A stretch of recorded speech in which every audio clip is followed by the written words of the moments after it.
We're going for this. Okay. Uh, Blender is there. So the first thing I like to do is create the main like rock shape or whatever that's going to be in there. And that's specifically if it's like a rocky thing. Um, in other kind of environments or whatever, you want to create what's the most thing you're going to use or the what object is being used the most. So if it's trees, you're going to probably start with trees. Or if it's a building, your main focal point, spend the most effort there. It's like in drawing and painting, you want to spend the most, put the most details, spend the most time on your focal point, not like a little tree that's going to be over to the side or whatever. Um, Speaking of trees, they do have add-ons that have trees in here that you can just make them. So it's not like you have to model everything. I won't go into that today, but I'll do something later for that. Okay. So let me create a rock. Rock. Um, and then let's see.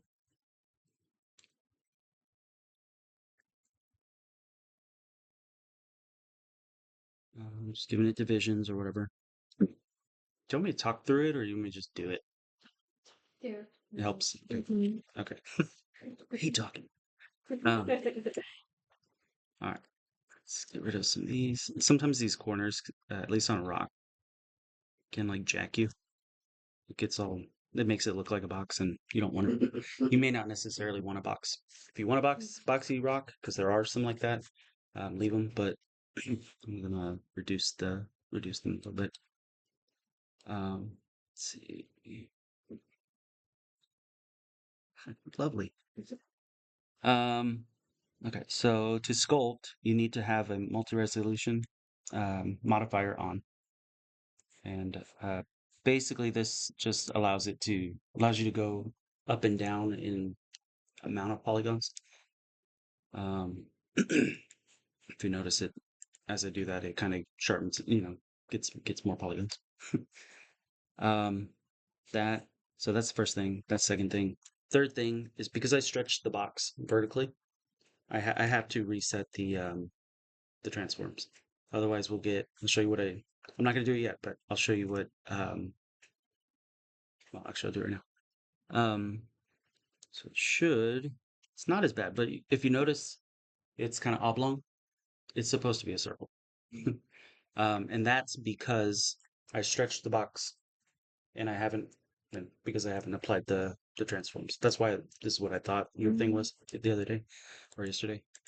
So all you gotta do is, on mine, it's Control A, which is the same as Object Apply, and this one, and that that basically says no, you're not stretched. You are what you are. So now it's circular. So actually, I'll show you. I'll extreme it a little bit. So if this were like that, my assumption is now that it's stretched too. So it's like tied to that. So if you're ever in there and it's looking wonky, it's probably why. So, okay. I am in sculpting. I need to be in sculpting. I'm gonna loosely go over these. Feel free to explore it more, like the actual sculpting stuff. Um, but I'll kind of hit the high points. Um, so the first one's kind of like a round little blobby brush or whatever. Second one kind of does cut like digging. Let me add more.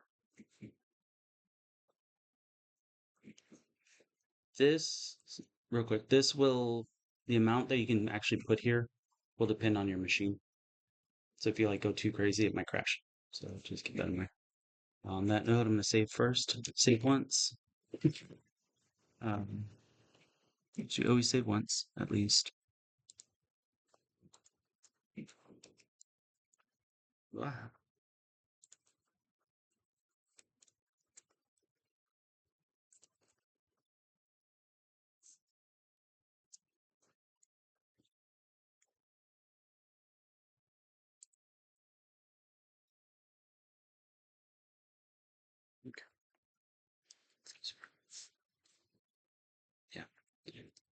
So this one kind of like it kind of digs in, if that makes sense. But it does it more of like if you imagine the profile of the dig in, it kind of does it like that, where it does a point. Um, this one can do digging in as well, uh, like this, but if you notice, it's a lot broader and a little more round. Um, so that's kind of thing between those two. In all, pretty much, well, in ZBrush and in Blender, the buttons are kind of similar. So if you ever want to go to ZBrush, it's kind of the same. Um, whereas like Control will make it do the opposite of whatever it initially does. Like to dig in, I'm pressing Control. That works for all these. Um, let's see, the next one's smoothing it. No, clay. Clay. These are similar to this one. They just have a different profile or like amount that it pulls up. Um, so use what you like. I think I usually use that one. I tend not to like this one. It's too like it feels too like digital, airbrushy, or that kind of thing. So I usually use this one. At least in ZBrush, this is definitely what I use. Is that square one. Let's go back. Nudging, nudging, nudging. All this stuff is similar. This is like inflating, like a balloon. So it'll give you it'll eventually go to a sphere. Um, Blobs. I think it's similar to the other one, so I don't know how you'd use that, but you could. Crease. I think a lot of these are self-explanatory. It's adding a crease. If you do the opposite, it's going to pinch it outward as a crease. So that's how you can get like a hard edge. Like if I wanted that right there to be hard edged, hold Control and just kind of crease it. It will distort the underlying geo because it's trying to pull everything to be that and smooth it out. Just leave it like that. We got flatten, which does what it says. Rake, which does what it does. All of these kind of do. These are moving tools. Like if you want to, let's see, I want to move a section to kind of warp it. It's like liquify tool in Photoshop. Liquify, yeah, kind of warp tool. Each one does it. That's basically all you need. Those are the main ones. Everything below starts doing some specialized things. So play with them if you want. There's masking, I think, right here. All that means is it's going to put literally a mask on there. Um, Everything links back to Photoshop. So in Photoshop, if there's a mask on it, you can't affect it. So it's like it won't touch it. So if there's something on there that you don't want to mess with or don't want to accidentally mess with, mask it off and then do your thing. So so what that is. And I'm kind of just doing whatever for this one.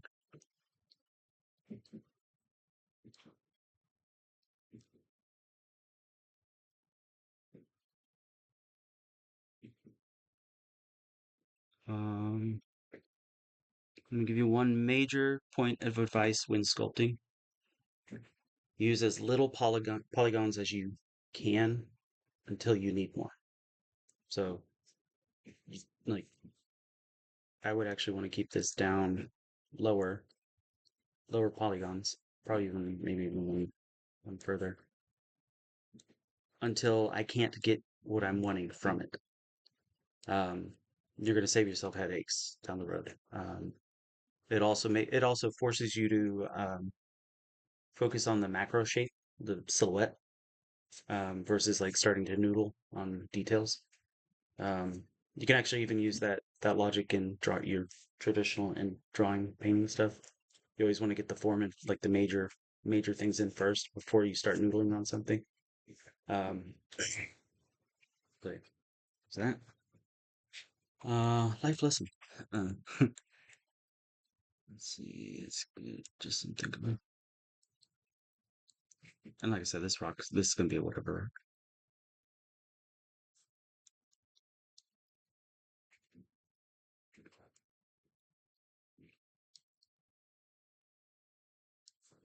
And to unmask, because we don't need it. Where are you? In ZBrush, you just like click off to the edge and the mask goes away. I'm not sure if it's the same here.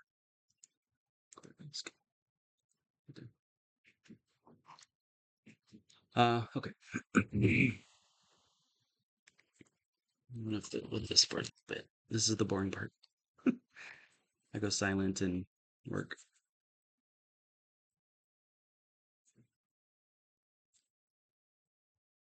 Or maybe work.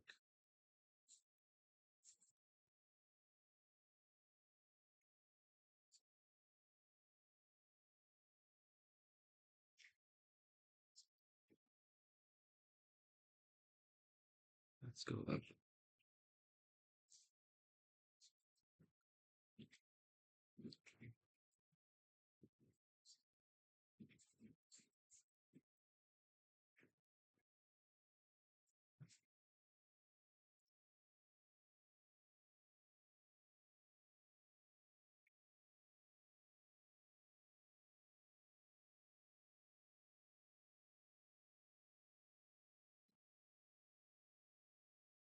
There's a thing called Dynatopy.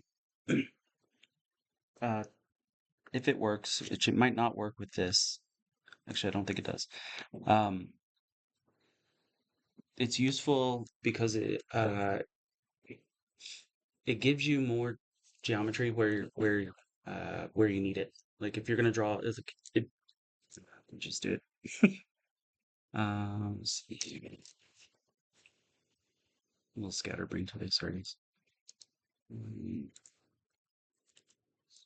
Just so you all can see what it does. I'll apply this.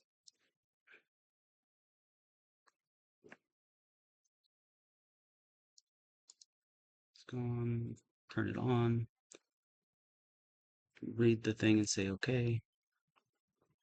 Let's see if I can do this. Just so you can see. See, look, when I start sculpting on it, it starts adding geometry in those areas. Um,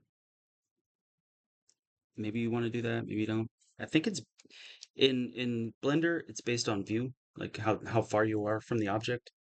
In ZBrush, it's based on the size of the brush tip. Uh, I'm letting you know the differences in case you ever go to ZBrush. See, like when I'm zoomed in, it gives me even finer, or if I'm really zoomed in, I could probably even write my name. No, I can't. Made me lie. Does it turn off for each? Yeah, it should be there. Yeah, there it goes. So you can like get really refined on it.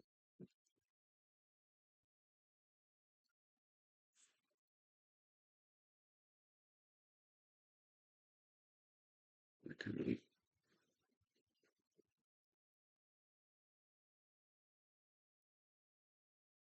So that's kind of what down on top does. Basically, if you don't have to worry, if you don't want to worry about multi-res and all that junk, you can do this. It can give you more artifacts. So just kind of if you don't care and you're gonna paint it out in Photoshop, then it doesn't matter. Um, Artifacts being like weird stretchy triangle things. Okay, get rid of that. Click here. Go ahead and delete that one.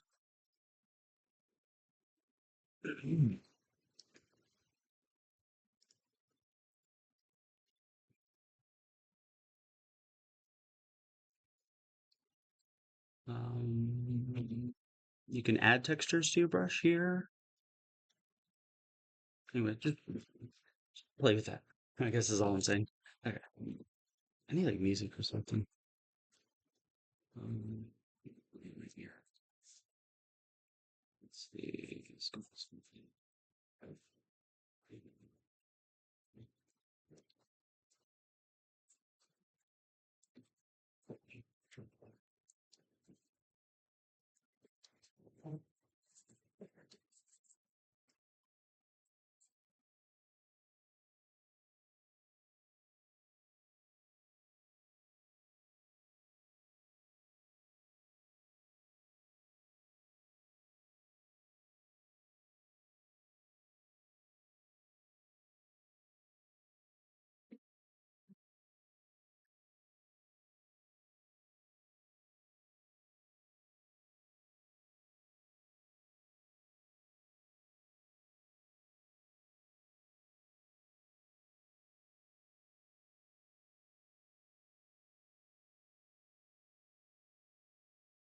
Beautiful lumpy rock.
Something you'll notice that I do is I'm continuously like rotating around the object. Um, so I'm checking to see what it's doing from other angles. Um, One of the worst things you can do is just stay here for a while because you can't tell the depth this way or um, any of that kind of thing. So rotating and checking the silhouettes like kind of major. Um,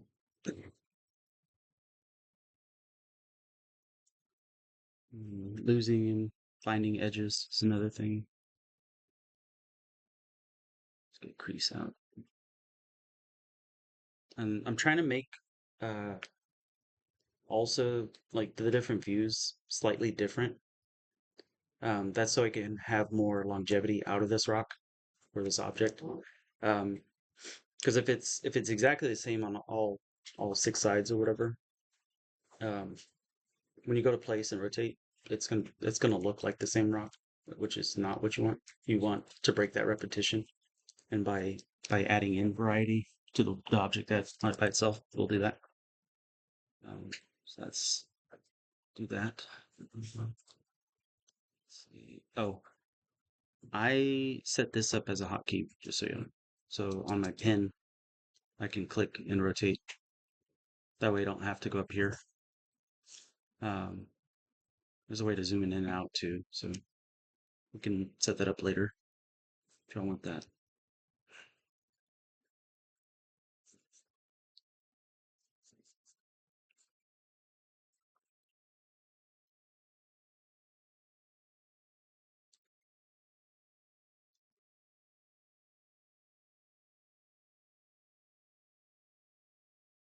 I'm not worrying about micro details right now. Some of that, most of that actually, I'll put in the texture that we do. It's more just broad form. You can add a little bit of interest, like if I wanted to dig this in a little bit more, could do that. But you want to stay broad. Think also of the scale that it's going to be in the end game. Like what are you going for? Ideally, I'd have a little person next to this, kind of, so I can bounce it. But I'm not doing that. I'm not do as I say, not as I do.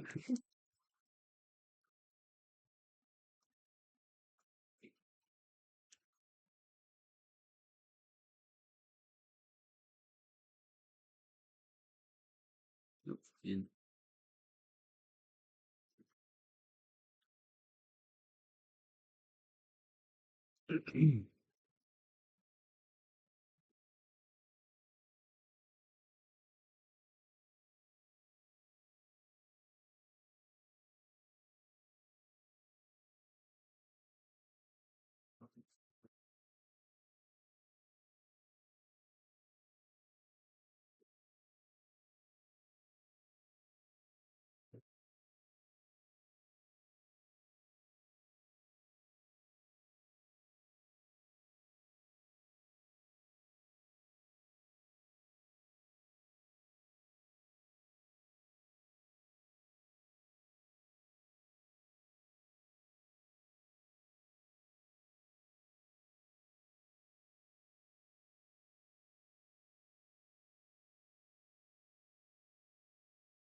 almost to a point where we can move to the next step. Um, Spend as much time in this part as you want. Like this is kind of like it's your main filler object, so you want to, give it enough love. Um,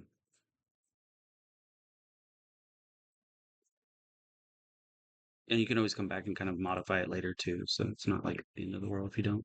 It's an S. Um,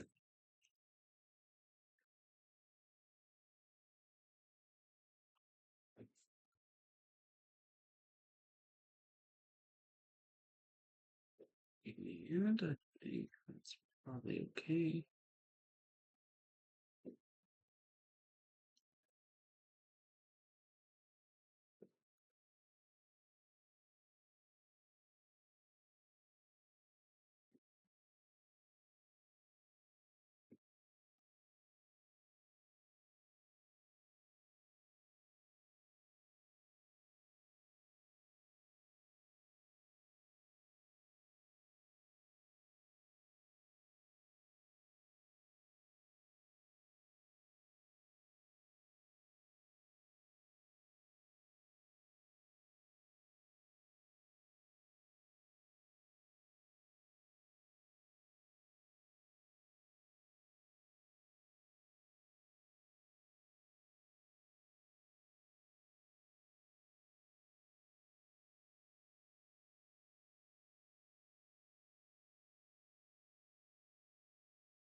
Good enough. Okay, so we have a rock. Let me name it rock. Are you gonna like use that same rock for all of the blocks? Yeah, at least in this example. I may end up making one or two more for, like, say this is the biggest rock and the medium rock. Um, it might not work for like rubble. I'm gonna see if it can, and then I'll pivot, that kind of thing. Um, yeah, because you can also always like after Blender, you can always paint it however however you want. So it doesn't it matters, but it doesn't matter, in that kind of sense. Um, the more accurately you can get it done in Blender, the less work you have to do later. So it's kind of like trade-offs on time. If you don't have time to do the 3D work, render it out, paint it because it'll be faster. Or photo bash or whatever you're gonna do. Yeah. Okay. So we got some distortion. That's fine. Okay. Well, let me think the next step. Um, I kind of want to refine it a little bit more through texture, like materials and stuff. Um, I'm debating if I'm going to remesh it, which I need to save. Remesh can crash things. So, basically, what it does is it takes it and tries to redo the polys, if you notice. But it's based on uh, volume, if that makes sense. Um, it puts it in a thing and just like projects polygon or rectangles all over the thing. You can adjust like how little, or how much it's gonna keep of the main shape through this one. Um, I'm thinking about this if I'm gonna do a displacement, because the displacement maps, what those do is it pushes the points or whatever forward and, or out and in. And if there's weird like triangles and stuff, it's it's not going to know what to do with it, and you'll get these weird like things you don't want. So if you can kind of redistribute it to make it nicer, that'll help you in the end through that. And all that means is hit the button and make it look how you want. Don't have to overthink it either. So smooth shading, let's do that. And then displace. If you notice, I pushed it out.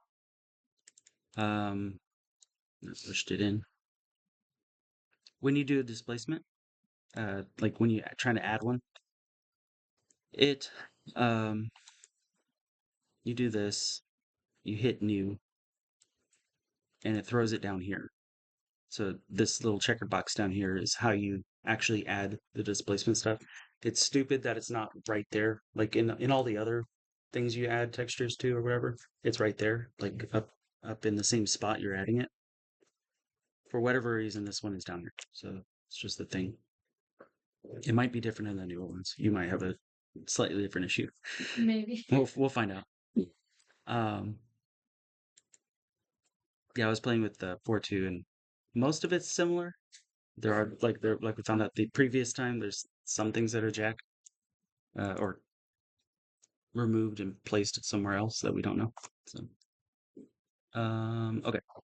So I need a displacement map on this thing, um, or something that I can try or play around with. So I don't think I did download anything, but maybe I got something here. Maybe I'll use that. And this is where you can get like artsy fartsy with it. Pick certain things and play with it. See what you like. I'm gonna try this one. So we'll see how it looks in Pivot from there. Um, okay, so open. Or that. This one. Oh, maybe that one. Might have too much in it. Okay. So it made it look more rocky-ish.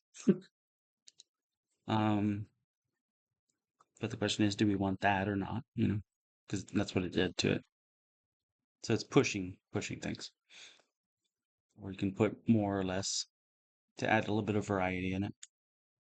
That's why I said it's like put whatever in there. Um, so UV is local.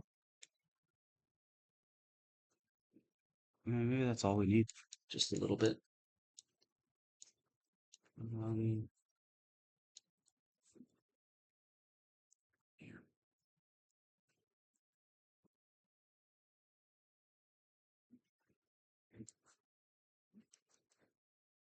That's right. Sure.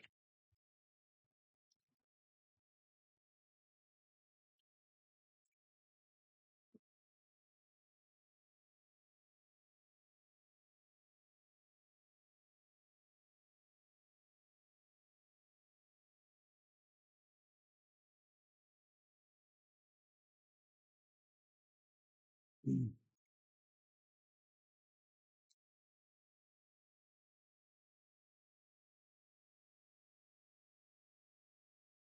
Why did I do it? That is running off that. I was expecting it to move, basically, when I did this. It's not. Hashtag Blender. Let's see. Why is that being stupid?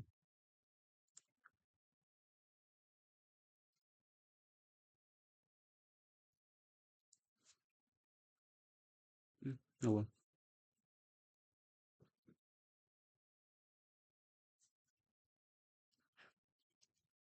It doesn't matter.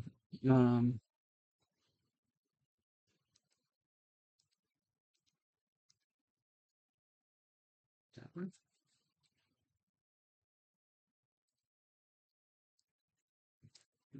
Oh well. This is advanced stuff. But I'm gonna do it. Um,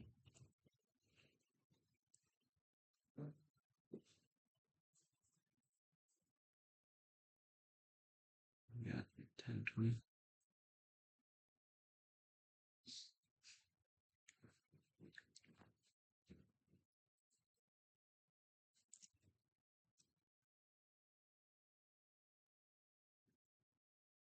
This will make sense in a second.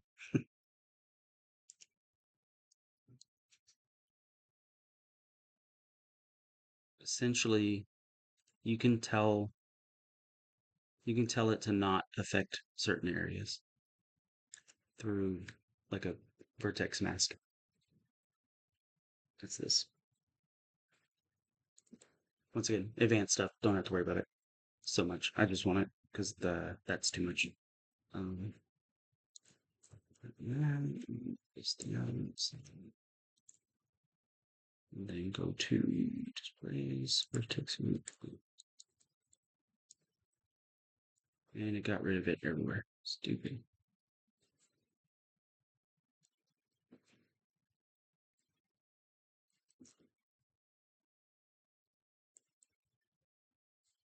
Maybe that's why.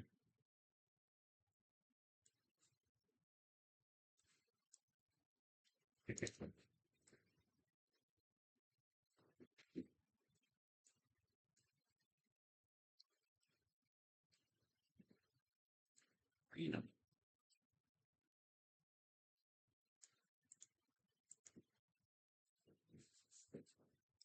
Well, I'm not going to do that because it's not working.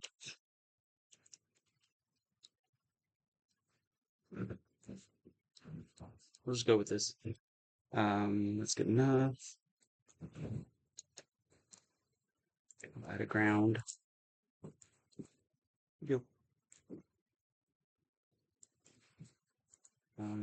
Save. I do need a person in here now. Um,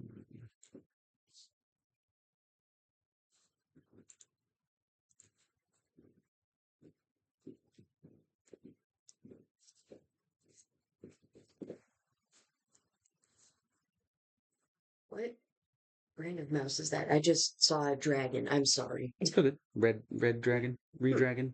It's like $15 on Amazon. Yeah, it works pretty well. My scroll wheel is broken, so Yeah, get one of these. That's my favorite.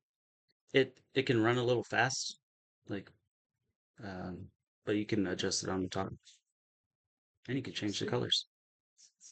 this one also has that. I got it. It was $80. Oof. It's Yeah. got a keypad on the side, that you can adjust. But it turns out a lot of people complain that their scroll wheels break all the time. Hmm. And I should have looked into that before I got it. Sorry.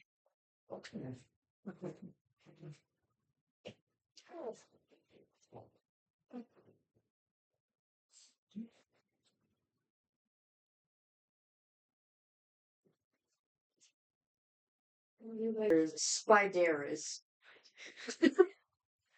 Um, I also found got the her. June bug. Weird looking dude. His wife's name is Spindella, and they have I think 2 or 3 kids. And the daughters look like Spindella, and he has a kid who looks like him. He has a singular son. That Here he is. Here they are. Look what I started. Creepy. Chin. It's funny. Like this guy tried to kill Miss Spider's family because she didn't marry him. Oh yeah, that was one of the first books. There is so much insane lore to Miss Spider's But one day he eventually learns I need to love my kids more than I resent my ex. It's So you know the 0.5 photos that people do nowadays? Yep.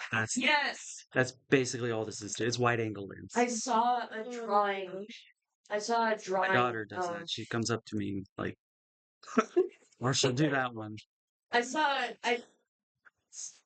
a self-portrait at that angle at the airport. Oh yeah. Really? Yeah. Yeah, they were showing off some high school projects. No, even middle. They were showing off high school and middle school. I forget- Middle schoolers had some pretty good stuff. I That was forget which surprising. school district, but yeah, someone took a camera at that, took a picture at that angle, Mm-hmm. and then drew it. Sounds It's about right. really good because I know like where the craze for that angle originated. Mm.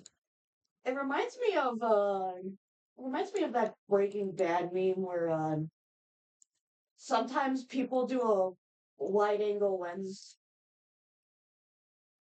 Uh, how does it go? Too It's many. like my husband is Walter White. Yo. Uh-huh. That's strange. Back on topic. Yep. So when you go the other way, so it's like lower in the numbers will give you fisheye, the fisheye lens. Higher in the numbers are going to start flattening things out and making things look more orthographic. So Wouldn't call it fisheye. I call it what's it like dolly zoom. It's sort of like that. this is Fisheye,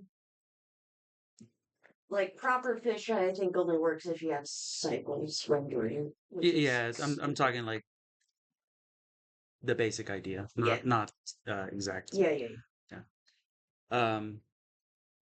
So a lot of times photography, landscape photography is shot with long lens, so 150, 120. We can do that. We can play with that, see if you like it. Uh, And, yeah, it's gonna the camera's way out there. Um, the camera's still way out there actually right now. So if I go like this and get from the camera, it's still pretty far away, but it feels kind of close. I'm gonna do 35 in in concept arty stuff. It's usually like 20, like just for I don't know why it looks cooler. I guess you get more like it's more dynamic. Um, to the same fact that when you have the long lens, it flaps things out, so you don't get that depth read. So, so we'll do 20 for now. No, I'll just kind of want to set the camera. So usually I use this dude in my demos, so I keep using them. It's like investigating the place or whatever. Let's see, that for now or something like this. Unlock that so we can start scaling stuff. I'm gonna make a copy of my rock so that I have a backup because I'm gonna be stretching this thing and doing all kinds of stuff to it. Let's see. I'm gonna leave all this. That's fine. Go to the camera. You can start placing things. You know, whatever you had sketched is what you're gonna try to mimic the best you can.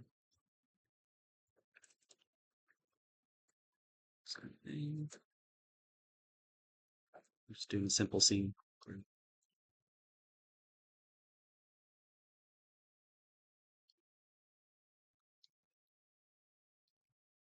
Whoops.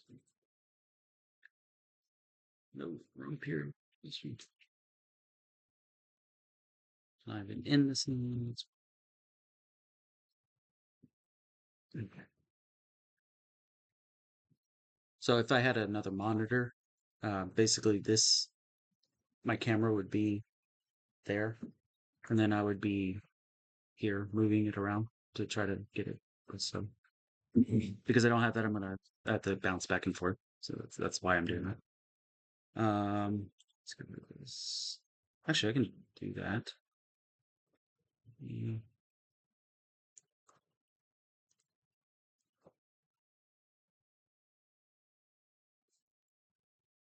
do something.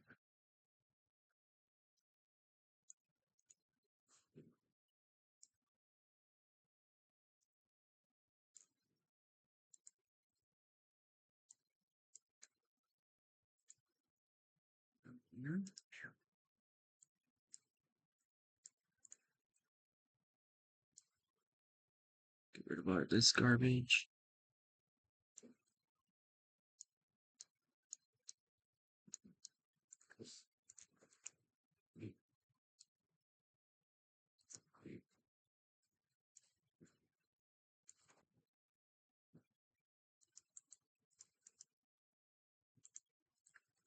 Alright. There we have the camera there. So now I can kind of see what the composition is there without having to do that. One thing I did want to show y'all is the what was it, the this pass this guy, because maybe you think better in that way, like to see silhouettes and see distance and that kind of thing. It's super easy. Basically, you're in that. Actually, you can't be in that one. You gotta be in this middle one. So you go to the middle one, which is shading. That's where you see textures and all that stuff. But you go to the drop down and you go down to this render pass thing. And you can go to, it should say it, mist right there. And it might look janky. That's okay. We go into the world, mist pass. And we got to fiddle with these. Hopefully it'll work and not make me liar. There it goes. So then you can start getting depth cues. I was expecting it to be the other way around, but no, it wasn't. Let's do this. Try. So our scene might be better. You got to play with these numbers to see if it does what you're wanting, like that. That's better. Actually, ideally, it's up here. Here. That way you can kind of read the composition there. I'm gonna place a basic texture on this just so I can see it better. Quick question. Yeah. Are you recording? Yeah. Okay. Yeah, I clicked it again. Yeah. Let's see. I'm gonna add just like a generic rock texture to it for now.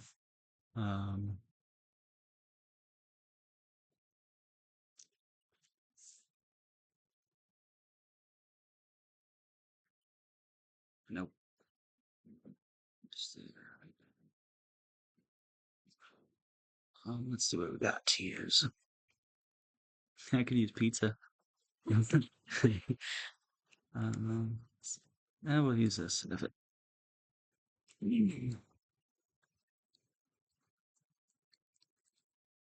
I don't think it has UVs or very good ones, especially this remesh. If you do UVs before this, and then you add a remesh, it ignores it. It's like I don't care about those, because you got to pretend it's not the same mesh anymore. So you would have to redo it. To counteract that, I think that's where I add. That's where I do the procedural thing, which is generated into vector, and then box. And this allows me to kind of have a texture on it that I can play with. Yeah, that's cool. So that's the procedural texturing that I'm talking about. It's that simple setup. So it's the mapping stuff set to generated in box. So that's procedural texturing, quote unquote. It's not really, but that's what I'm calling it. Procedural texturing is like when you yeah, whatever. It's the whole thing. Okay. Do that. I'm gonna add that texture to all of this stuff. Here, materials. Ground, this is all just so I can see what I'm doing and kind of get a better idea of like the end game, you know. I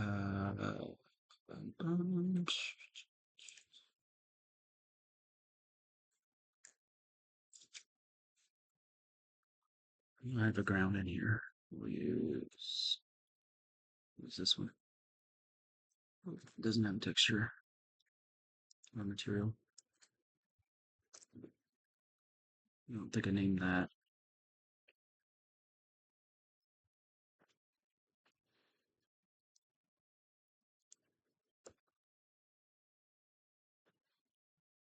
That's what puts it to the top.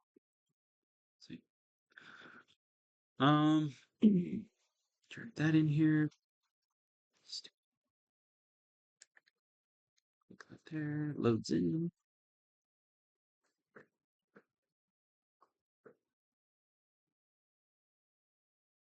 Do the same thing.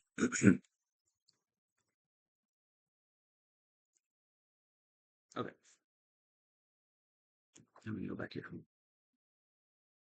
Some of this will change. It's just like I said. It's just so I can see. It's kind of hard to see that gray box stuff that was there. So. All right.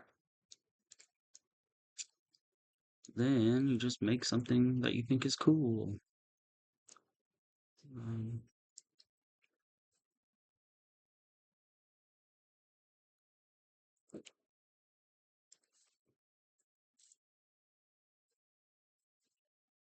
where did I do build?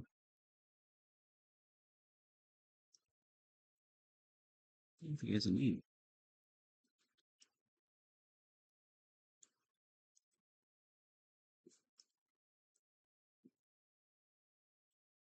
Let's make sure.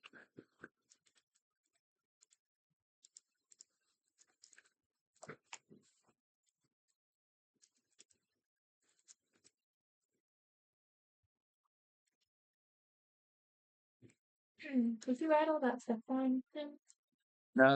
Excuse me. So, um, there's a site. I don't expect you to buy these because they're expensive, but I'll show it anyway. You can download assets, so things to use. Okay. Right now, if you wanted to buy something, everything on this site's 40% off. It looks like, which is cool. But I bet that's going away pretty soon. But I've got one of these guys, so they have some cool stuff in here. I'll show you just because it's interesting. So some pretty high res stuff. It looks nice. Um, different eras, which is cool. So like I bought this one. It's kind of cool. Um, I think I had that one, and I'm gonna buy, I think the Cyberpunk one just because it's cool. That's good. Yeah. Maybe one of these other ones. I bought this one. This is where I got that guy from. Let's see if it shows it. It's down here. But like I said, it's like Legos for Blender. Interesting. Yeah. So like if you want to do illustration stuff, you can use this stuff to kind of set up scenes and then paint from it. It's probably cheaper than hiring a model. If it has what you're kind of wanting. Um, but yeah, I think I borrowed one of these guys, uh, and modified it a little bit. Yeah, that guy. So he's looking at his little device. Um, so, so that's kind of what I'm using there. And I made him a backpack, which is, just whatever thing using the textures that are on there. It's nothing. Just gonna check out the corner. What is this? This is a hallway. And when you're doing these concepts, the more you can kind of infuse a little bit of a story will make it more believable and it'll be received a little bit better. Um, one of the reasons why I use this guy because he's like investigating. It's a simple story as it is. Like, oh, okay, he's just checking the place out. Um,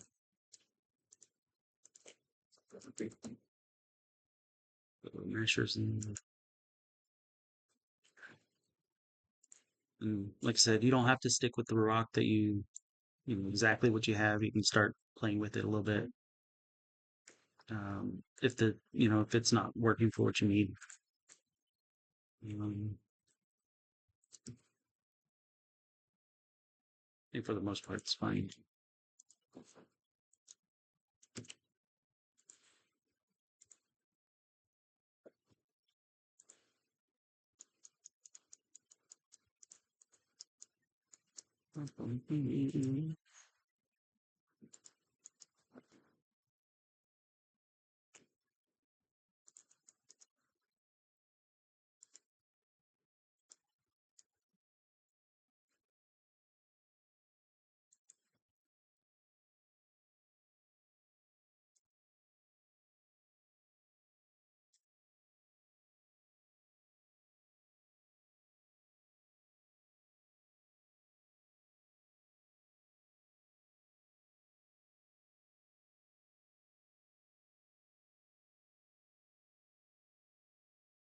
And you'll notice I jump back and forth here in this one a bunch between these two. Um, there's logic behind that. Um, when it's on global, it the little gizmo, the selector thingy, it's lined up to the world only. When I go to local, if you kind of keep your eye on it, it'll switch orientation to the object. Um, so now it's this way. That allows me to kind of move it in the axis of the object. Um, so that's kind of why that's what you see me doing. Um, that's why I build this for like completely vertical into the world, so that when I go to copy and paste it and move it around and stuff, it has that. That can get jacked, so it's not 100% going to be there all the time for you, um, but you can use it.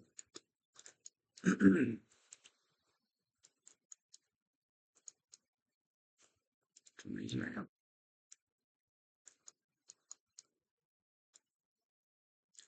And I'm just trying to create overlap and that kind of thing. More overlap you have, the more it'll give a sense of depth.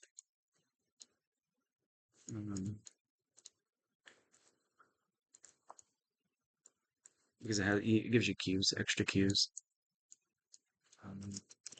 You want to vary your scales, medium, small, large. Not have everything one size in one direction or whatever. That's basic composition stuff. If you start seeing repetition that you're not intentionally doing, that's when you need to break it. So like these little things are starting to get the same. I'm gonna try to break that a little bit.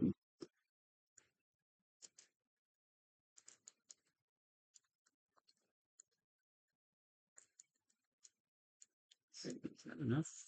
Let's do another.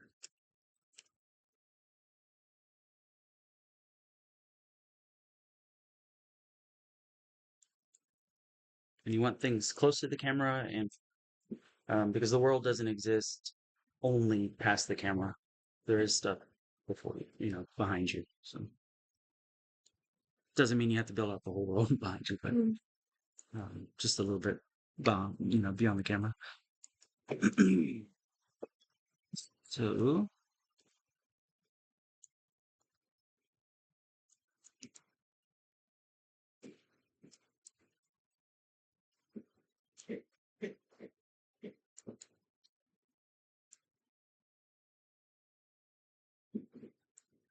that silhouette was starting to look too perfect up there.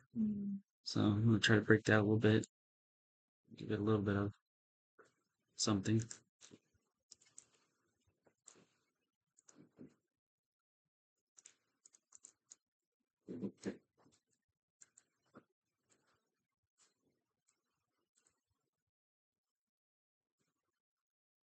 Guess I'm going for like a cave.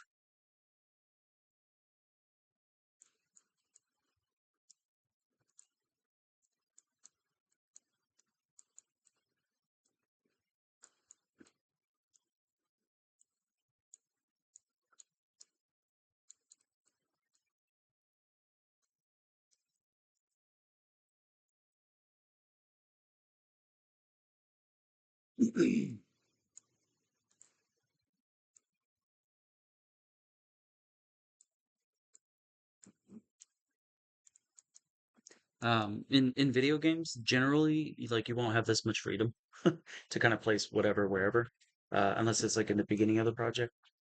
Um, often you'll get, I think I showed it last time or previous time. Uh, you'll get something like this. Let's go this way. It's probably good. Where's my example?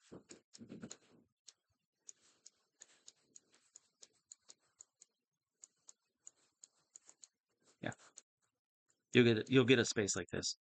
You're like, what is this? um, and then you'll have to theme it, based on whatever the direction is. Um, I'll give you all this exercise a little bit later in the year, just so you know, so you can mentally prep for it. Okay, so we're getting there. Almost, I think this is almost good. At least to move to the next thing.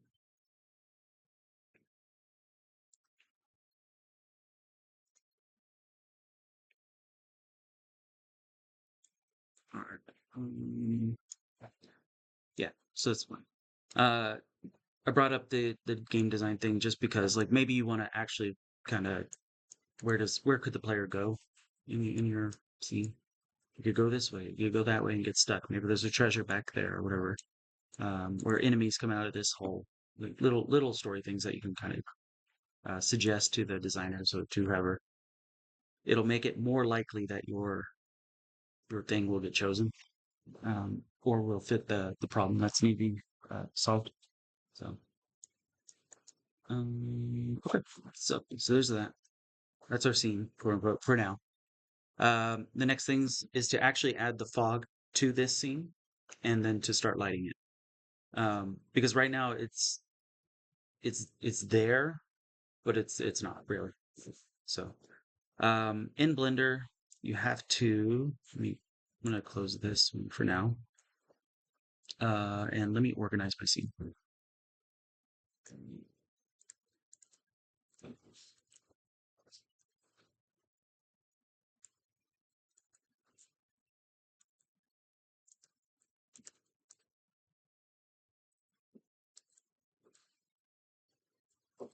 And I'll save, because I haven't. Save.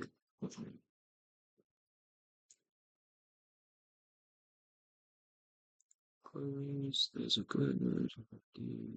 Plane. We'll need the plane.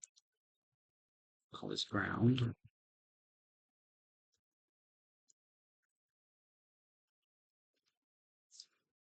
Okay. So fog. That'll go up in here. This one you'll have to remember. Basically, I would do this once in your default scene.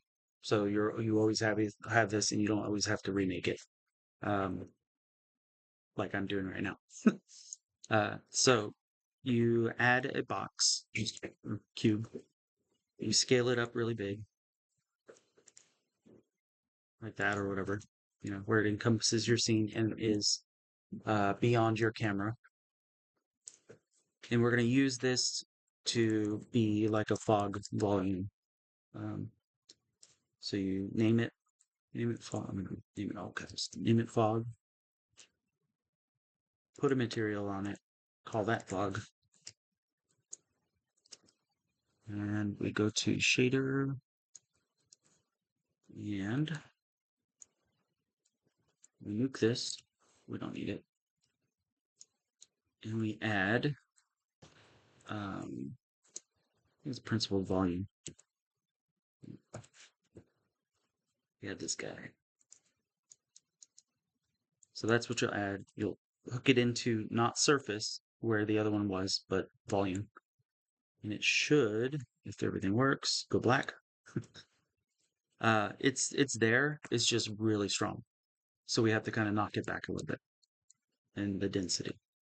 Density just means how dense it is, how thick it is, how much it's obscuring, that kind of stuff. A good number is 0.02 to start with, and if that works, cool. If not, then we got to adjust it more. Let's see how this. So you can kind of see it crawling in and out. So maybe that's best for our scene for now, at least.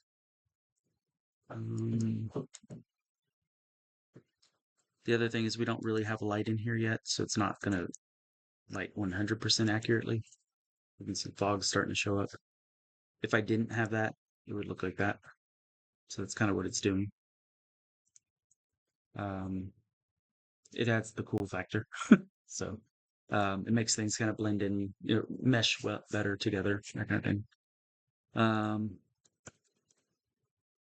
Lesson. All right. So we got fog in here now. And we could dial that. We'll dial that later. We need some basic lighting. So it's a cave. So there's not going to be a lot. Cave's probably the worst one to choose for lighting. Unless there's natural or man-made, or maybe there's a crack in the ceiling, and that's how you're getting lighting. Our dude, wherever he went, is over here. This is good placement. He'll probably have a light on the screen, so we can add one there. And then let me do this.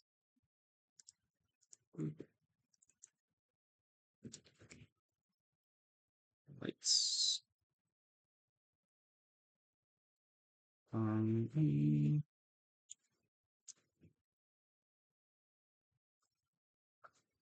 I like to use area lights. They tend to have the best fall off and stuff.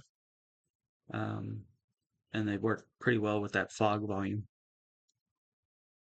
If you're outdoors, like in the sunlight, then probably use the sun. But like I would assume that thing's kicking off some light like that or whatever. Even if the screen doesn't say so, it should. That way it kind of looks like this. Get a look.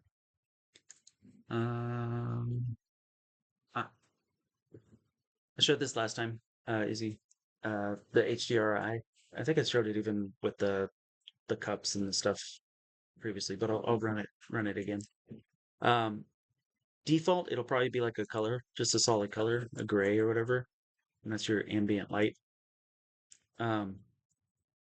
We can swap that out for what's called an HDRI map or HDR map, and basically that's going to fake the world, like fake lighting, give us some reflections, that kind of thing. When you first add it, it's going to go pink. That just means it doesn't have a texture. So you got to give it one, and I think I have one. Those won't work for us. They're too bright. That may work. I'll use that for now. There's a website. Shared this last time. It's Polyhaven.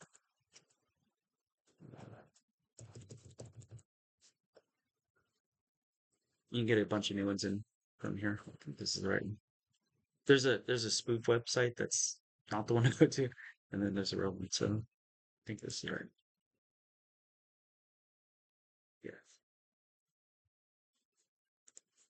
Basically, you shouldn't have to buy anything. So if it asks for money, it's probably wrong.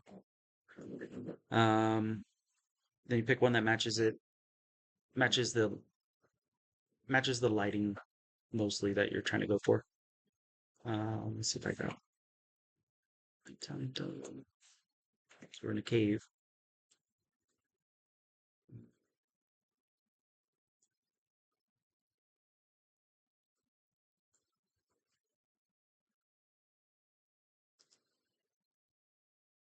I think I'm giving this too much thought. Just use the one I got. But pick one. That kind of goes ish with your what you're going for. That's there. You can lower it or raise it, like the intensity of it. If it's too much, too bright, just drop it down a little bit. I break the rules on that. I think it's supposed to stay at 1, but if it doesn't serve what I'm going for, I don't care if it's accurate or not. I think this might even be too much, too bright.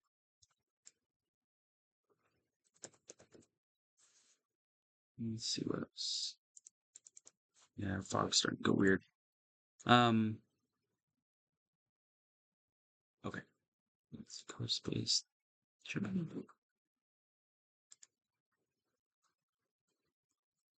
let's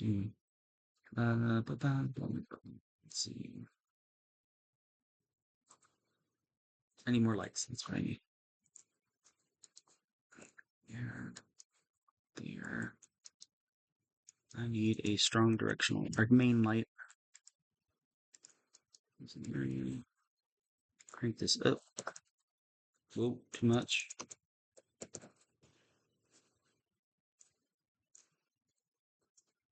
Maybe it's got a lot of moisture in the air, so that's why it's super foggy. That's good. And maybe they've already explored the place, so there's, man-made lights hanging out. That kind of thing. This is kind of where you add shaping to the place. Don't go adding them all like willy-nilly. Every light or thing you add to the scene should reinforce the composition and the focal point, the point of the thing. So if I start adding like this really bright light over here, you gotta ask yourself, does that add to the thing or does it take away? Like, am I saying that this guy is less important now? Or should he be the most important thing? If he's the most important thing, I either need to move him over there, to be in the light, right? Because now my eye goes there even more, and there's reason. Or you could say that he's not really important. What's more important is where you're going. He's like expecting the place, but he's going to eventually go down that way or something. That's kind of with any kind of illustration you do. You always want to have a intent behind it. So there's that. I think it's starting to be okay. I'm going to dim that down to a tad. You can color lights, which is cool if you want to tint them slightly. I'm going to make these kind of cooler lights. What else can you do? It's been really dark, isn't it?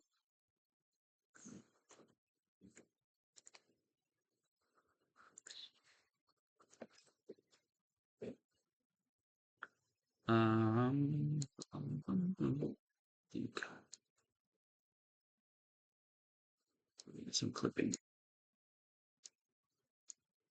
Where's a reason for that? Why was it?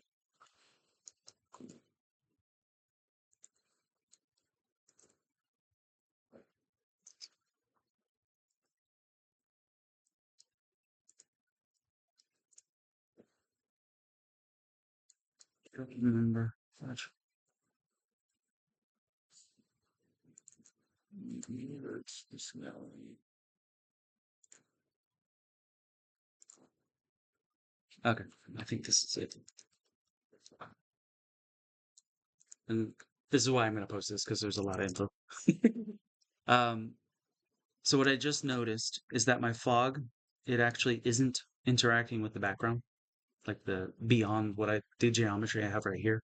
And I'm thinking it's because of this setting. So there's some settings in here that we got to adjust. This has to do with the render engine. And you have to like tell it to, yes, I want this or that or this thing, and I'm thinking that in volumetrics, which that's what this is, the fog, I think the end needs to be pushed out further, and it might work or it might not. It's gonna make me a liar. Son of a gun, make me lie. I thought that was it. I can never figure this out. This is why I do it once and then save it in the default. Because I run into that issue every single time. It doesn't bother this scene so much, but it will if we ever like rotate around the screen. Okay, well, I'm gonna ignore it for now. I'll find a solution later, so I don't dwell on it. A couple things in the render engine, and all of this probably should be done in the default scene before you start. And it's gonna be at the end of this video, but so scroll to the end and come back.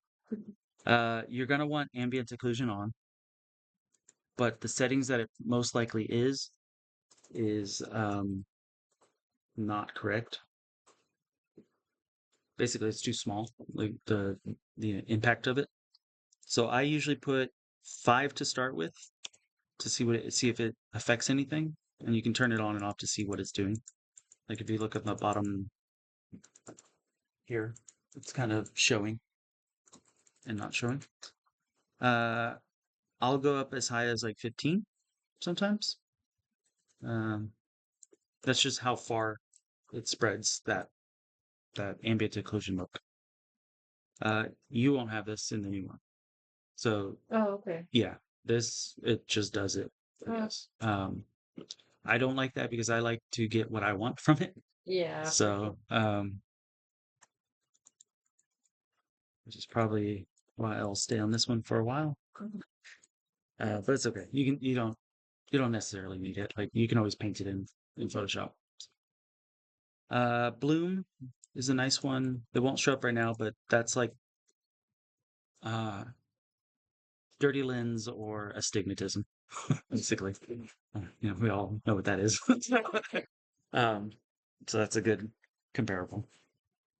Um, it, once again, it's not showing up in this because there's no actual emission light source thing.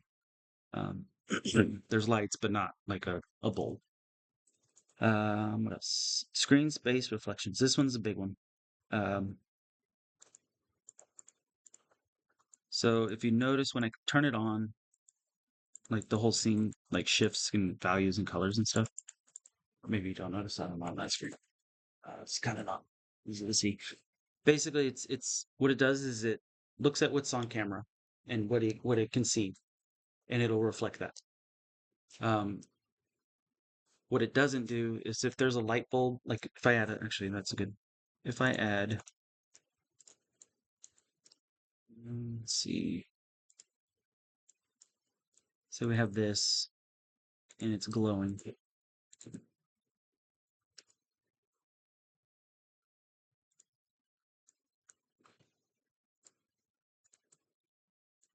Um, let's see if it does it. It's probably gonna call me a liar again. No, yeah, it does it. Good. So when you turn it on and off, it's gonna look at the scene and see what's there. So basically, it's faking reality. Um, so if you can see, like when I move it, it starts reflecting that object.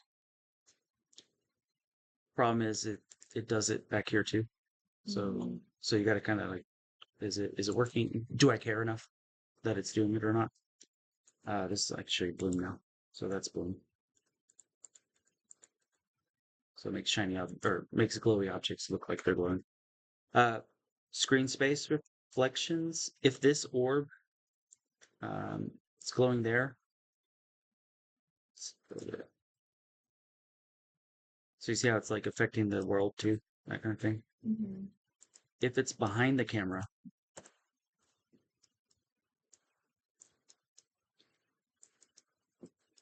and say it's right now it's glowing on this rock. Oh, it's in the camera. Um, if it's behind the camera, it's glowing here, and it's affecting that rock. You won't see any trace of it because it's behind. There's ways around that in EV. We can explore those if you run into it, um, because it's complicated. But it's like 4 steps kind of thing.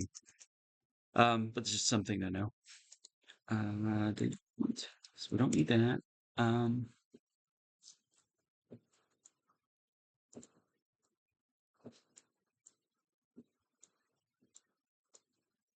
So from here, that's when you start uh, continuing to adjust the scene. Like, do you still like it? Does it still work? Do you need new things? Um, like I think this guy could be called out a little bit more in all opinions. Right, my opinion. So let's do that. It's a screen monitor. It's that one. So what I think I'm going to do is add a light back here.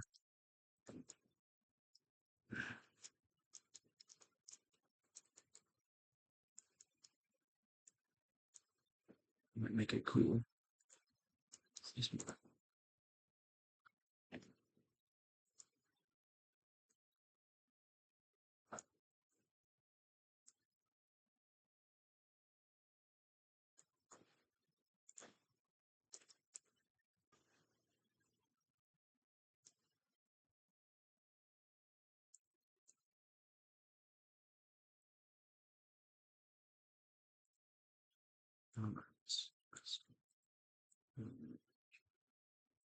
The ground needs working because it's just a clean, simple plane. So that's kind of something I'd want to fiddle with. So I'm going to. Mm,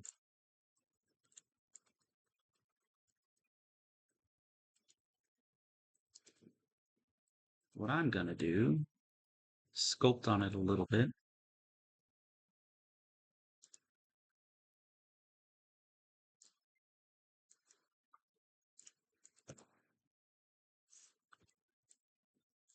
Delete those. I'm going to sculpt it.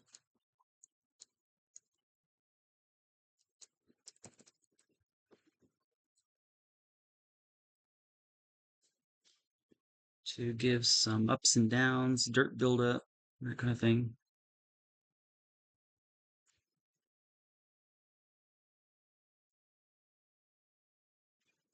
Use this to kind of lead the eye as well, that kind of stuff. And I don't need it to be perfect, because I'm probably going to add a texture on it as well. I just need height variations and stuff, just to make it look more natural. Because in natural caves, you're not going to get a flat, super flat. Actually, in any terrain, really, unless it's been, what do you call it, terraformed by humans or whatever, ants, planets, whatever. Um, it's going to be kind of wonky. That's why video games suck sometimes because game designers love flat. They want flat boxes because that's how their stuff works the best. Artists want natural, at least a little bit more naturalistic stuff. So there's always a contention there. Um, so there has to be compromise. Generally, the compromise, at least in my experience at uh, working, is you can make it all bumpy or whatever on the edges. So it's like sweep everything to the edge, and it's probably fine. If you have things in the center like this thing, it if you notice, I left enough space around it for that reason, for that locked in reason that I know the designers won't like that. so, when you go play a game, try to look at that and see if maybe some have broken that rule now these days. Well, you said it works best. It works best for collision. So, uh, from what I understand, in video games generally, um, the AIs, like the bad guys, for example, the ones that you don't control, they need, and it's getting less and less important as games, progress. They they don't know how to walk on random stuff. So, like if I sat this monitor in the middle of a floor and it had collision to it, they wouldn't know to stop and go around it necessarily. In modern days, they're starting to figure that out, but they would just go like and keep walking, that kind of thing. Yeah, yeah, exactly. Yeah, yeah. Glitchy. Yeah, it causes more glitches, more bugs. That's what they call it. Yeah. Um, so the more we can design that out of the spaces, the better for them. So it's like a hand in hand. Like I said, as a concept artist in general, your job problem solving. So you don't want to introduce problems. Yeah. You're there to kind of help. So I can kind of look at this now on the view and kind of play with that a little bit. Some of these background ones are still kind of flat, so I'm gonna fix those.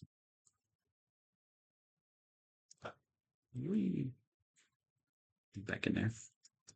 Like maybe you're not supposed to get in here, so you can kind of raise the ground up like crazy. If you wanted to. Because there's a treasure cave.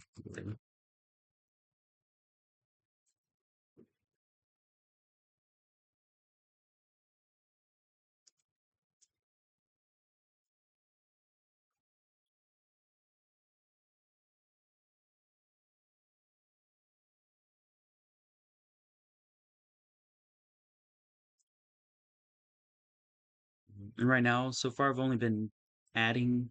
I'm gonna dig down in a little bit as well. Uh,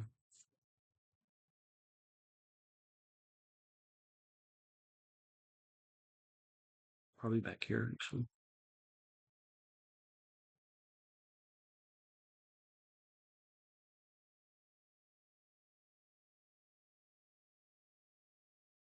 Trying to lead you that way, so that's why I'm drawing these lines that way. It'll kind of push you there.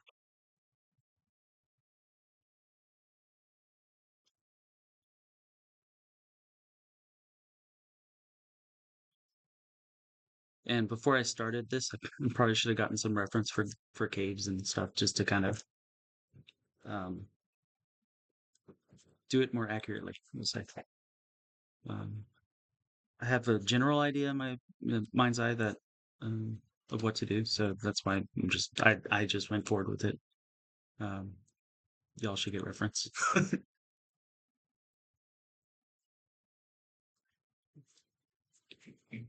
go to the details. And this is where you spend as much time or as little time as you want, depending on your plan.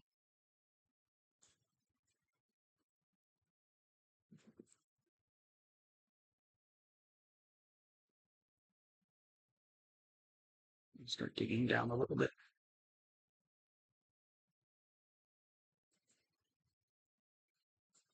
Because you can think like maybe there were creatures or whatever living in here for a long time, and they've made their paths, uh, their walking paths. Like I know my cows that roam on the property, they have their paths. Like they always go those routes, so it's starting to cave down. Um, so you can kind of hint at that as well.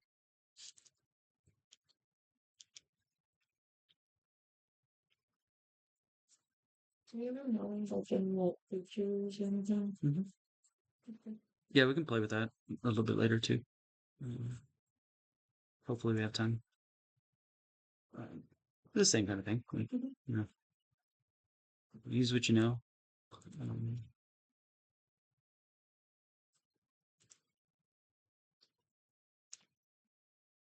Let's rid of some of these polygons. So it's starting to look more cave-like, right? That's probably good. Let's go back out here and see what it looks like. So if you ever have this floor, this like grid, you can get rid of it. You don't need it. Well, if you need it, keep it. If not, you can go into this box here. This is everything viewport, just so you know, like all the little extra stuff. You can click it on and there, or just turn off that so you can see it. Smooth that. So we got some ups and downs and stuff, but it still doesn't look good. It looks Play-Doh-y or plasticky. So we can do one more layer of texturing and materials, that kind of thing. So that's what we'll do next. Do y'all need a break? We got like 30 minutes left in class. Okay. If you need one, just go ahead and get up and go. Let's see. Got that. I'm gonna get out of lighting mode for now, so I can actually see what I'm doing. And,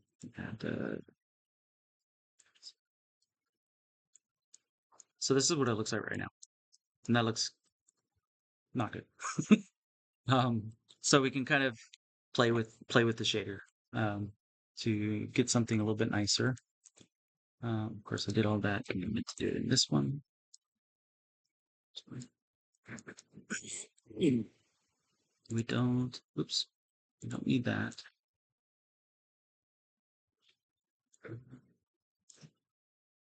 We don't need this.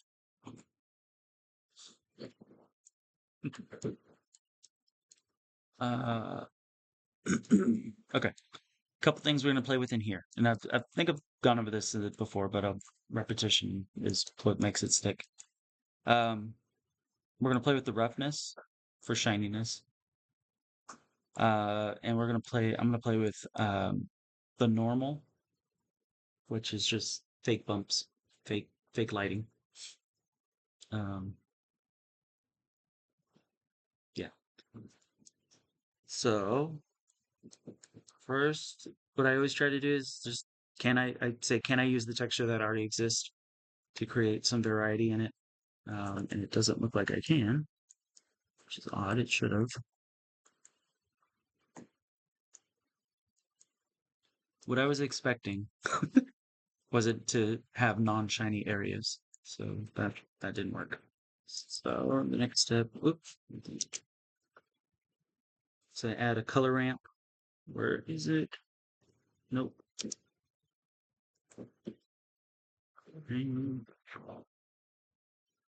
Here. And you can kind of play with the which actually did do it. You can play with this. You can kind of get different shading to it. So now it looks a little dry in some areas and not in others. Mainly here. I do wonder if I need to like flip this.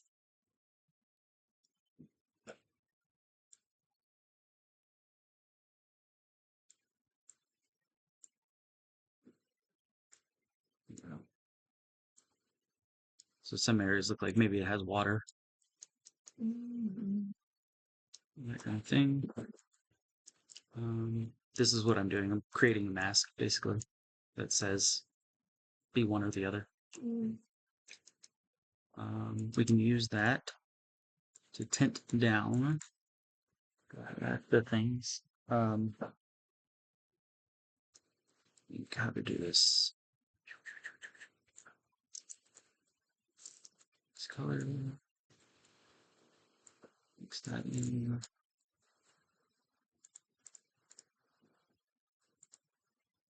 Multiply.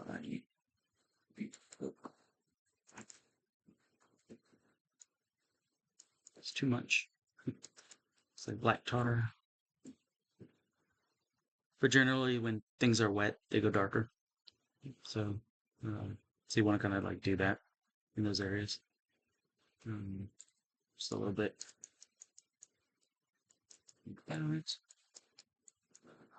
So it's a little bit better. It's not as even. Let's play around with this more. I want to affect. Let's see.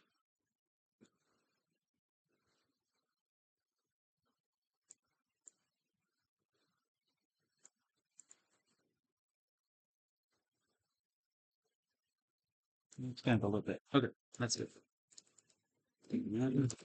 Bump map. It's your friend. Try to use this.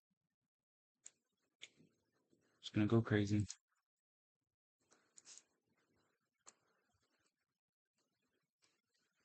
So what that added was kind of like an embossing to two things. So I've been told recently that, let me see if this is accurate. I see. Yeah. I've been told anything with bump or normals, no, anything with height maps, which basically that's what this is you have to change it to linear, the color space. Originally it was on this one. I don't know that you really have to, but I've been told you should. And then distance.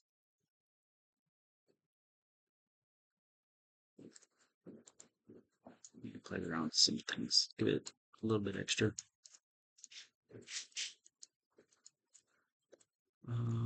So there you go. It's looking a little bit more natural.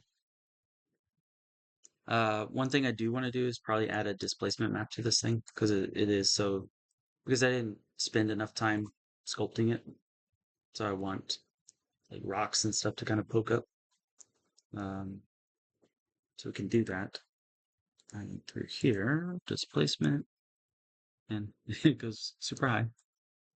And we hit new here to, nope, new coordinates, UV. So that's what we're going to use down here. And this is going to be our terrain texture, which just go in Photoshop and make one Like start with 50% gray because that's like flat, even in the middle. You got to think black and white, up and down. So if you want ups, a little bit of white or light color.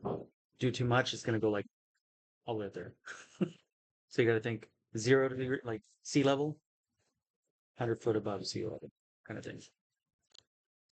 So I think I already have a texture though. So let's see, let's see, let's see. I'm just gonna use that.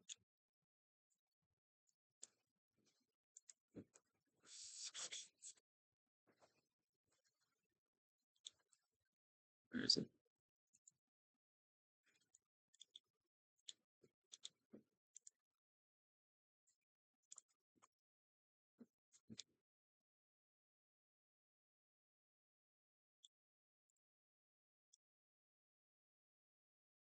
Trying to find where I had one,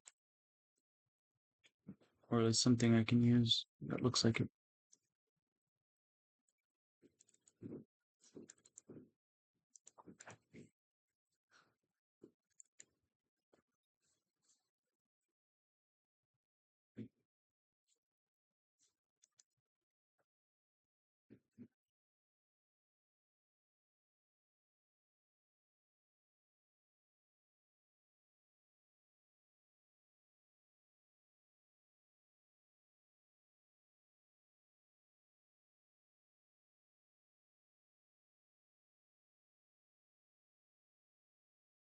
No.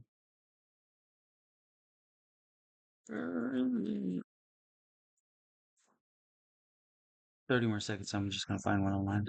Mm-mm.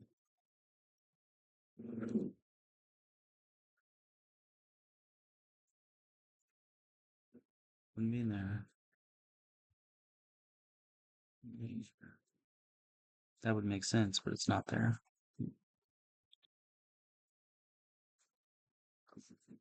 Online we go. Maybe they have one. They have 3D objects. Let's see what looks the coolest. Which one should I use? Doesn't matter. Yeah, no. We want something kind of broad that has little things in it as well. Yeah.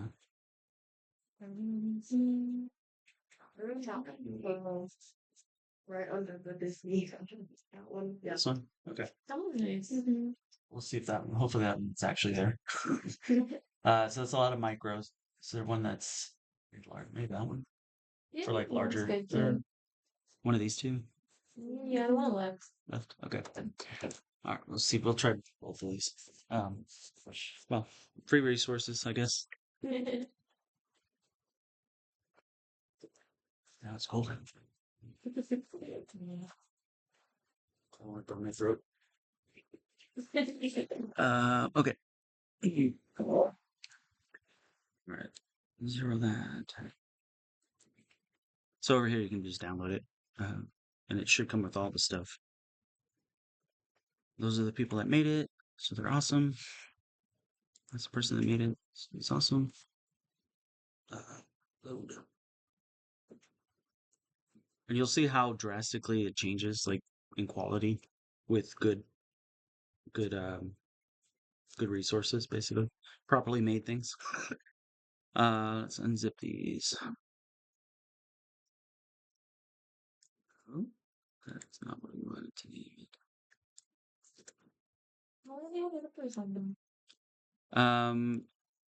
They're zipped files. That's because you're on Mac. No, I'm kidding. No, I think they're on Mac as well. Although I think yours are called packages or something. Like they have a different name. The icon's different. It just means it's stored away. It's like it's compressed. Yeah. Is this everything or is it just the one? It looks like they send it with a blend file too, so it's probably actual things you can stamp around like models. It's kind of sweet.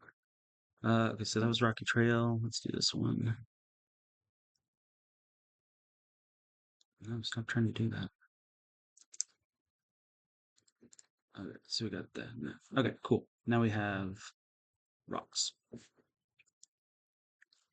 And we'll drop it in here. I actually don't think I'm going to do displacement map now that I have that.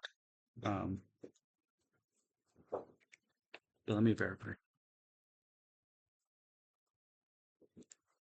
Because they might have displacement texture in here. Yep, right there. That's the guy. Whoops. Let's try this. See if it. Stop it. I'm gonna try that. We'll see. We'll see if it works. Might not. It might be too much, basically. Go in here. Go where it is. We'll try the bumpy one first. I think I've used this one before. Yeah. See how crazy it can go. Yeah. That's at full max. So we'll definitely need to knock it back and or add more geometry for it to give us detail. Let's see. Let's knock it back to 0.1. Yeah, so it's a little bit better. But what we have to remember is our scale. Where's our dude? And we have to look at it as like, does that match the scale we're going for? Like, kind of thing. Maybe it does. I don't know. Then we can adjust it from there. So let's see. Actually, here's it without. So that's how much it pushes. Even still. So maybe we want that even lower. No. Oh shoot! I'm doing math. Maybe less. And then, oh, you know, I haven't saved it a bit.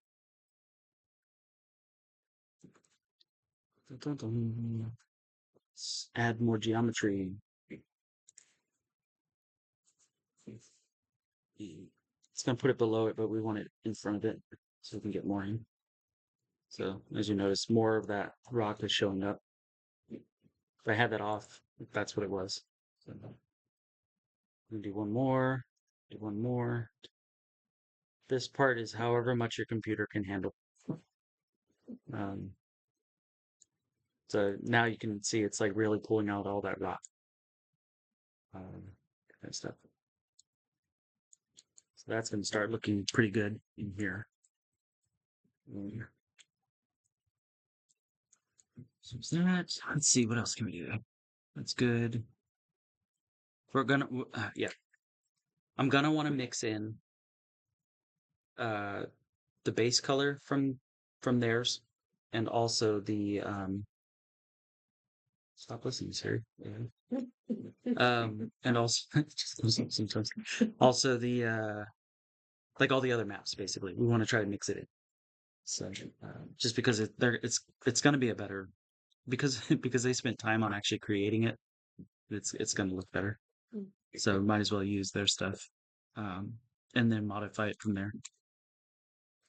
What you can do. Let's do this. Oh, they only gave us 2. Never mind. It's gonna look terrible. We'll just grab this. And go in. Drop it in. So if I plug that in here, it's gonna go orange.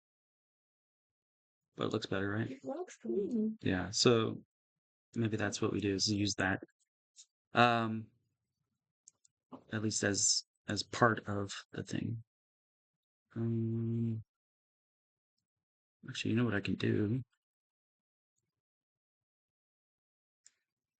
Is we can mix that into there. This into here. And if I want some of the original stuff that I had, which was, what is it doing? Oh, multiplying each one. Mix. So if I want some of this original stuff I had, or whatever other material, I can do it this way. I can blend it together. It's gonna look stupid here because it's not masked by anything. So I'm not gonna do that. So we'll leave it like that. That's fine. What else? Needs to be drier.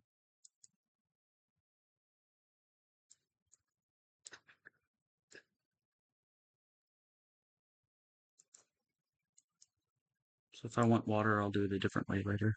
Mm, is good. Something that I don't like about it currently is you don't see like these things very well, like the edges, you don't see the crevices of things. So I think I want to fiddle with that a little bit more. Um, and maybe it's the size of the displacement map and the texture. So maybe we play with that.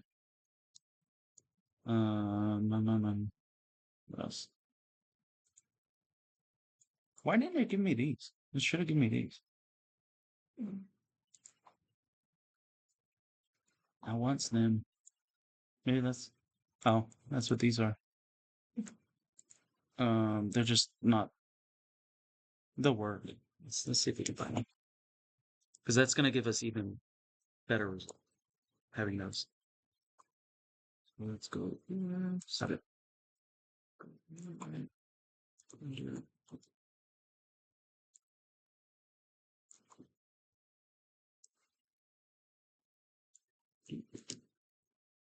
Let's bring the normal. This is going to make the biggest result difference because it's actually going to have it shade properly, or should. Click that in the normal. Ish. Let's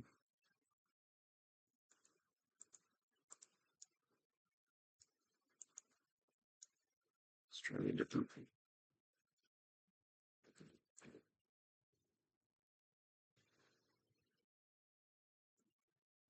Oh, I know why. My bad. Um,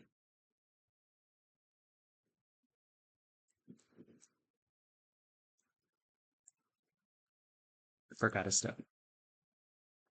When you use a normal map, you have to change the color space to raw. I think yours will be non-color. Okay. You can use non-color here actually. Mother effort lied to me again. Anyway, it should have worked. Didn't. It's mofo. Let's see if this way will work. You still have to change that. That's not that is something you do have to do. Um, I just don't know why I didn't do it better. What I was expecting it to do is light properly, like get all that stuff in there. And I'm wondering if it's just because it's the wrong scale now. No, that's my wonder.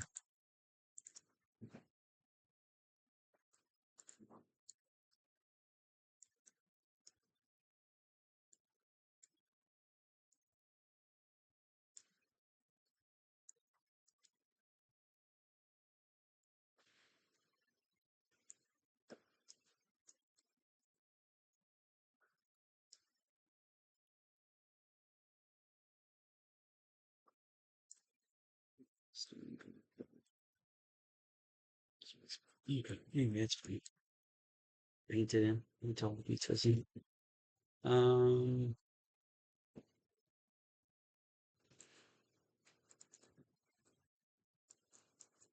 Let's go from there.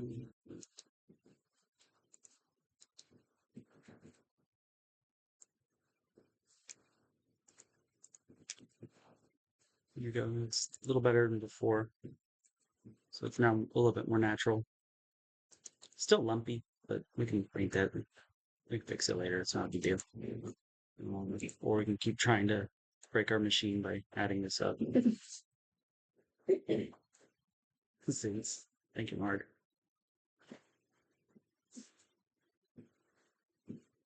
You might, you succeed when it just disappears.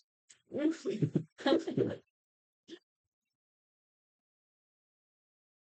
it is. I saw absolutely no difference. So 3 is our number. Okay. I think all that's fine. What else? What else?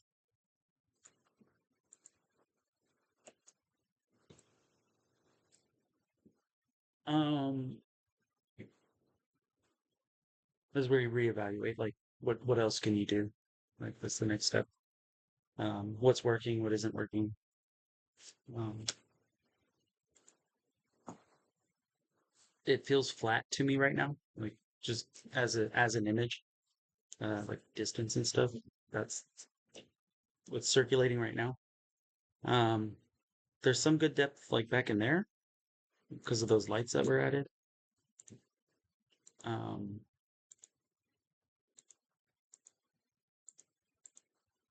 so I'm wondering if there's something there. Like maybe this foreground needs something. Um, those kind of things. Let's see. Okay.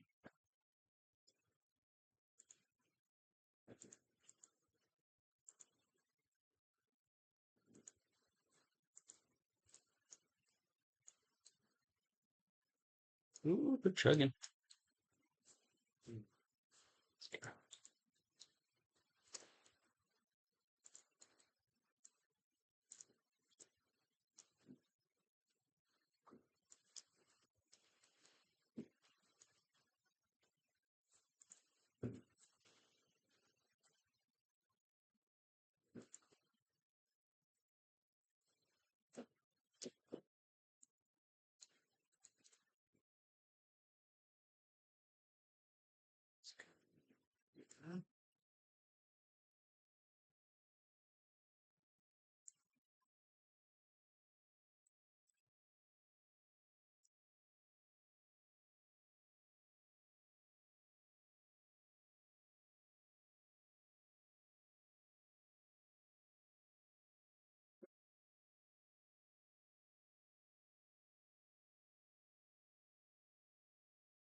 Right.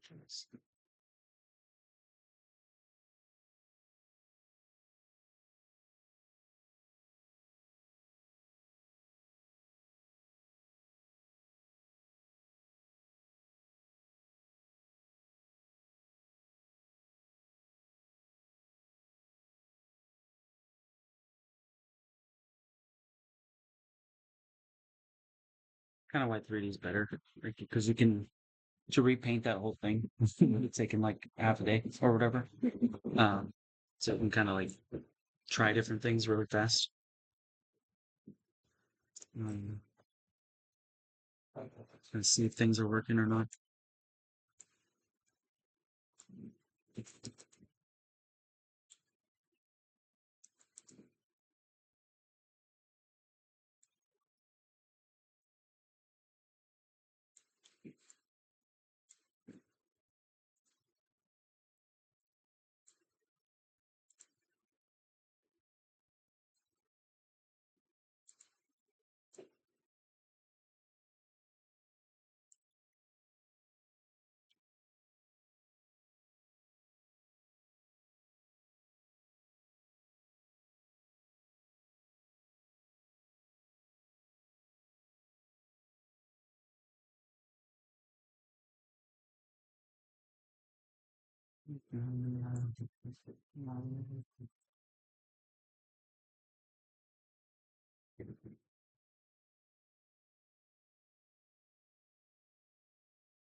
Um, this is where, like I said, where we enter the boring part again, because it's just tweaking. Um, Maybe I'll just try to burn through it quicker.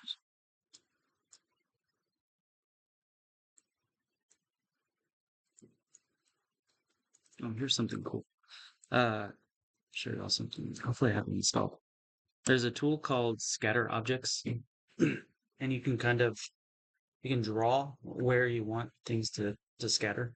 And it'll you can have it change the scale and density and all that kind of stuff. So in a cave, you'd expect small rocks that have fallen off or whatever, and filled areas. So I'm going to use this rock as that scattering object. See how that goes, because it might fail. As a few of the other things have. Let's see if I have it still.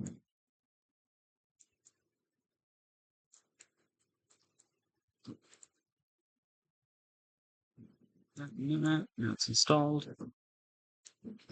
And I can never remember the order. I think it's ground and then the object. F3. Objects. So what it should do is have a blue thing. So it's not. Yeah, I chose wrong. I did ground then object. It needs to be object then ground. So, object then ground. Ooh, please work. Okay, that's better.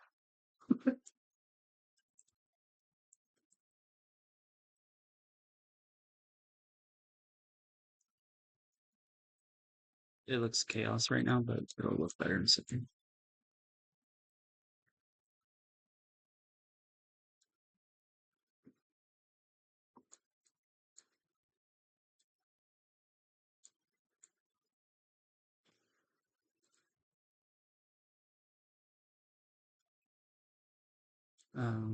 So to access all the, like how you would modify it, it's this weird tool button up here, and then it's like down here.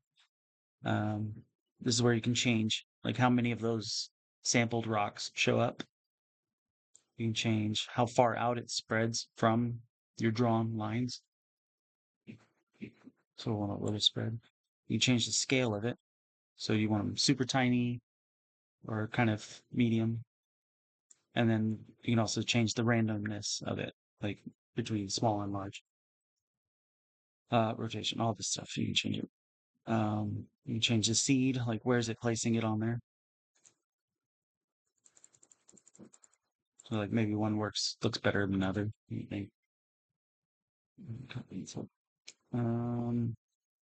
Then you hit enter.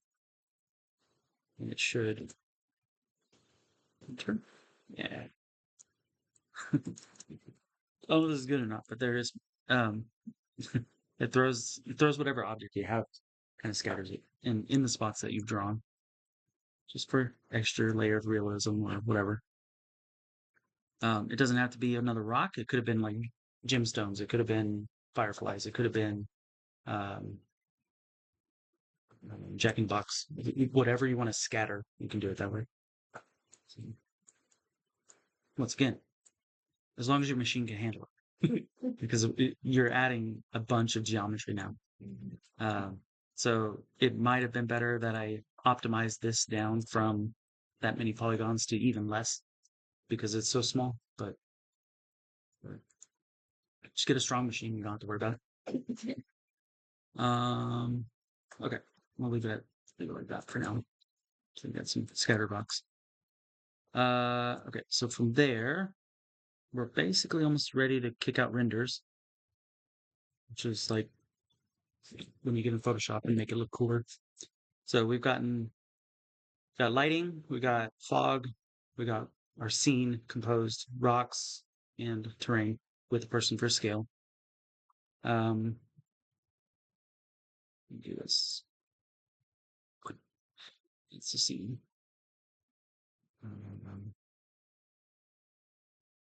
Then what you do is save. We are at this step. Currently, right here. No. Yes. Click right there. Right at the end. So now we're gonna kick out a render from the thing, and that's when we paint. I don't have enough time to do the Photoshop pass, I don't think. I do have enough time to kick out the renders, so I'll do that. And then y'all can try to go through it next week until Friday. So whenever you find time, I know y'all have other stuff, but try to get to a point like this is the goal. Hit me up on Discord if you need, like, oh crap, what happened? I will post that tonight, this video. It's gonna be long and rambling, but you can scroll through it. 3 hours of rambling, obviously. Let me kick out the renders and we'll call it good. See it again. Renders, those are right here. I changed this to JPEG. This goes to wherever you're saving for your thing. So I'll put it in here. I'm gonna call it renders in there. That's where it's gonna live. Okay, all that's good. You don't care about. This one is what you're gonna change. The resolution. I times it by 2, and I times this by 2, which is just the little star button these times. And that should be good enough for concepts. Let's see, what else do we want to do? In this one, this will give us extra things to use when we're painting. So like this kind of stuff. If I have it here. Something I need to copy it over.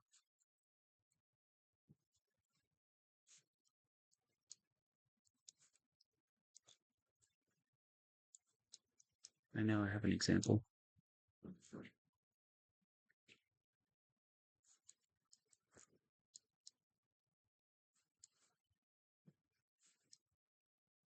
I guess I don't. Basically, we can get this view out of it. We can get that view out of it, that kind of thing, just to help us later in painting if we need it. So we want the mist pass. I like to get the diffuse light. What else do I like? That's ambient occlusion. And that's it for this one. So we'll hit render. Just F12. If you don't have the F keys, just go to render. Render. Kind of see what it does.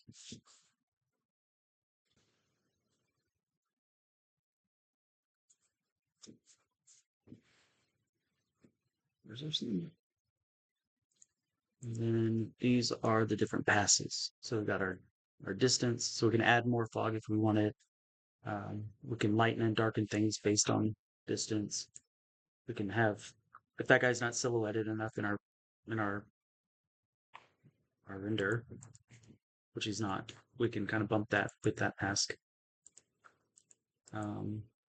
This one just gives you the lighting without any texture, so if that's needed.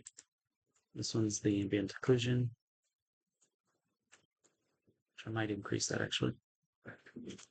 And save that. as in here. Call it Enviro.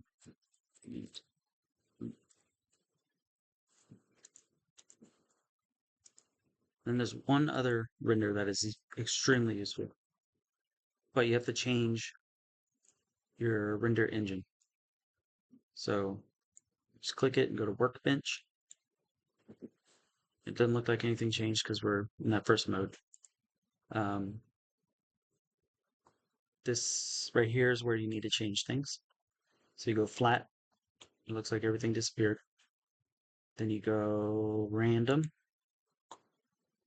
And I like to turn on outlines, but you don't have to.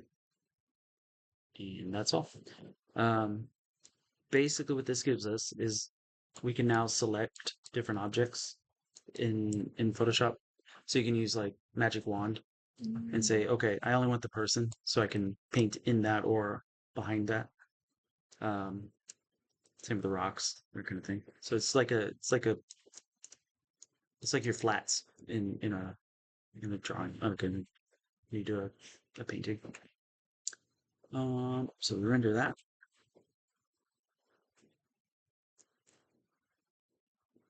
Save that. Oh shoot, I didn't save those buttons. It's okay. I'll just have to re-render it.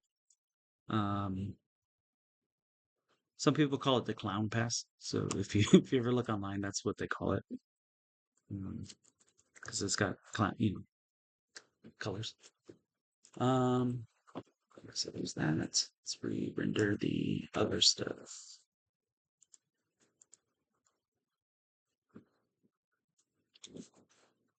Make sure I got everything I want. Normal's a good one, actually. Look at that.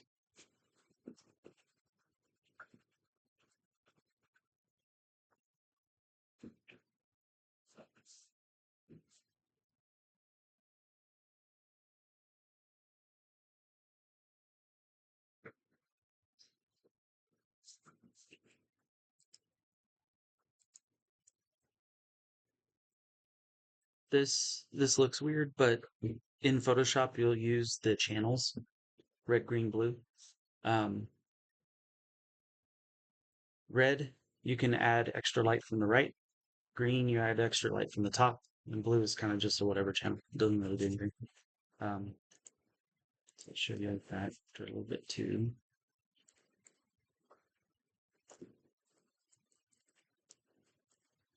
It's probably best to name it what it is. I'll say not each of these. I did JPEG. Change it.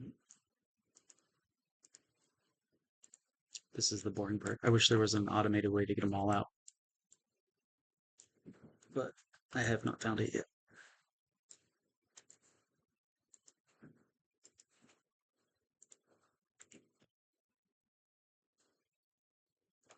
That would be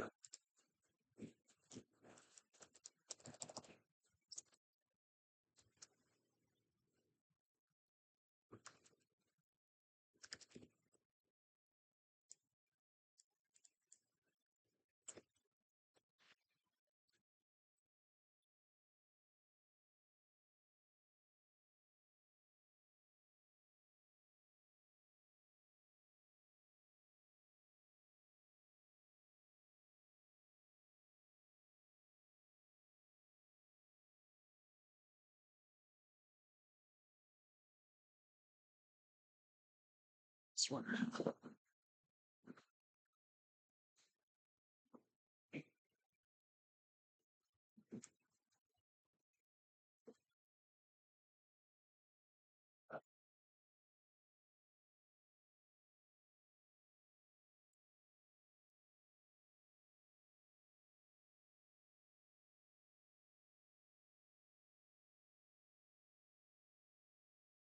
Okie dokie. Let me see if we can break the computer. So this is Cycles renderer, so it'll look different. Y'all won't have it. Trying to filter. you have any questions about like the? I mean, you can this because basically we're done.